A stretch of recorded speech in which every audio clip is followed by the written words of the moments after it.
নতুন বাড়িতে শিফট হওয়া মানে একসাথে অনেকটা কাজ পড়ে যাওয়া, তবে সেটা নতুন বললেও ভুল হবে।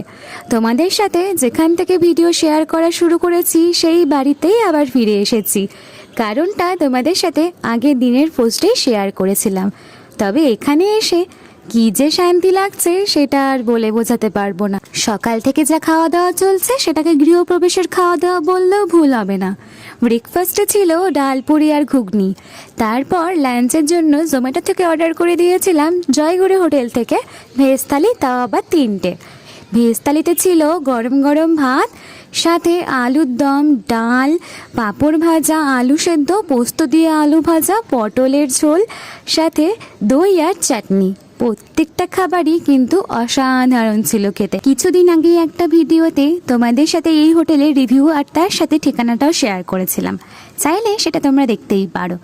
এই গরমে হালকা পাতলা ভেজ থালি যদি খেতে চাও তাহলে এটা অনায়াসেই অর্ডার করা যেতে পারে। আর রাতে ছিল আমাদের ডিনারে ভেজ বিরিয়ানি।